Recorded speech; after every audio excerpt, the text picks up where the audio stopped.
Alors, aujourd'hui, on va parler d'un sujet absolument clé pour toute organisation qui veut durer, le management stratégique. C'est bien plus qu'un simple plan, c'est l'art de voir loin et de jouer la partie sur le long terme. Mais imaginez un instant une entreprise sans aucune direction, sans cap, même avec les meilleurs produits, les meilleures équipes, elle finit par dériver au gré des courants. C'est exactement ce que la stratégie cherche à éviter. Pour y voir plus clair, voici notre parcours du jour. On va d'abord définir ce qu'est la boussole de l'entreprise. Puis on verra le processus en 5 étapes pour la mettre en œuvre. On fera un petit tour d'horizon des grands penseurs de la stratégie et on terminera sur l'idée que tout ça, c'est un cycle continu. Allez, on attaque tout de suite avec la première partie, la boussole de l'entreprise.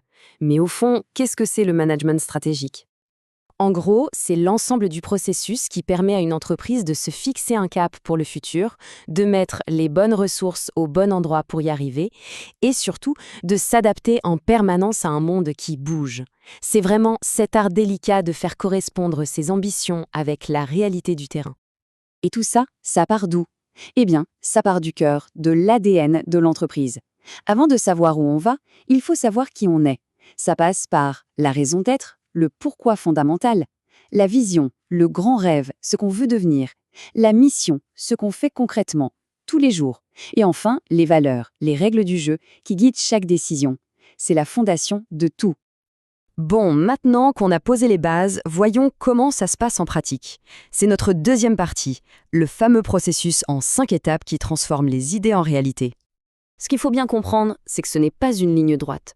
C'est un cycle. On part de l'ADN, on analyse la situation, on imagine des chemins possibles, on en choisit un et on avance. Puis on regarde où on est arrivé, on apprend et on ajuste. Et la boucle recommence. La stratégie, c'est vivant.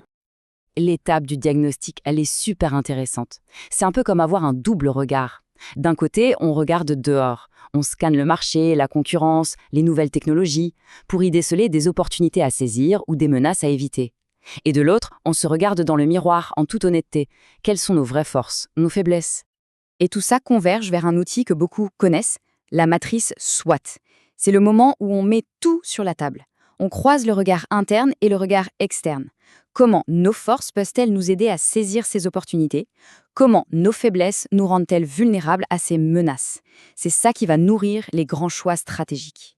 Les 3 dernières étapes nous ramènent à l'action. La formulation, c'est le moment de vérité, celui où l'on choisit une voie. Ensuite, le déploiement. C'est là que la stratégie quitte les présentations PowerPoint pour devenir concrète sur le terrain. Et enfin, le contrôle. Étape cruciale pour mesurer ce qui a marché, ce qui n'a pas marché, et surtout pour apprendre et ajuster le tir pour le prochain tour.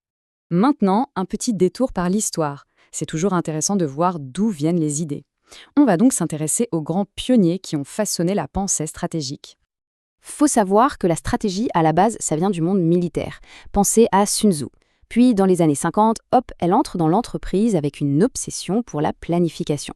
Les années 80, c'est le grand moment du positionnement par rapport à la concurrence, puis les années 90 se recentrent sur les forces internes de l'entreprise. Et aujourd'hui, on est en plein dans l'ère de l'innovation constante. Dans cette histoire, il y a un nom absolument incontournable, Michael Porter. C'est lui qui, dans les années 80, a vraiment changé la donne. Son idée, la performance d'une entreprise dépend moins d'elle-même que de la structure de son secteur et de sa position face à ses rivaux. Ces concepts sont encore enseignés partout. Les 5 forces pour savoir si un marché est attractif ou pas, la chaîne de valeur pour décortiquer ce qui fait la force d'une entreprise, et surtout les stratégies génériques qui nous disent qu'au fond, il n'y a que 3 façons de gagner. Soit on est le moins cher, soit on est unique et différent, soit on se concentre sur une toute petite niche. Mais attention, cette vision très planifiée, très ingénieure, a été bousculée. Un autre grand nom, Henry Mintzberg, est arrivé avec une idée géniale, la stratégie émergente. Pour lui, la stratégie, ce n'est pas toujours ce grand plan décidé d'en haut.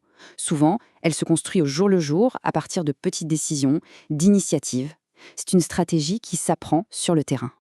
Et ça nous amène à une idée plus récente, super parlante, la stratégie océan bleu. L'image est simple. Arrêtons de nous battre dans des océans rouges, saturés de concurrents qui se déchirent. L'objectif, c'est de créer son propre océan bleu, un nouvel espace de marché, sans concurrence, en inventant une nouvelle façon de répondre à un besoin. Voilà, tout ça nous amène à notre dernière partie. Finalement, qu'est-ce qu'il faut retenir de tout ça? Quel est le message essentiel? S'il n'y a qu'une seule chose à retenir, c'est la suivante. Le management stratégique, ce n'est pas un document qu'on écrit une fois tous les 5 ans. C'est un muscle, c'est un processus vivant, dynamique, un cycle sans fin de réflexion, d'action, d'apprentissage et d'adaptation. C'est ce qui permet de rester pertinent dans un monde qui, lui, ne s'arrête jamais de changer. Et ça nous laisse sur une question ouverte et un peu vertigineuse. Alors que tout s'accélère, la technologie, les marchés, quelle sera, selon vous, la prochaine grande révolution dans la manière de penser la stratégie? La question est posée.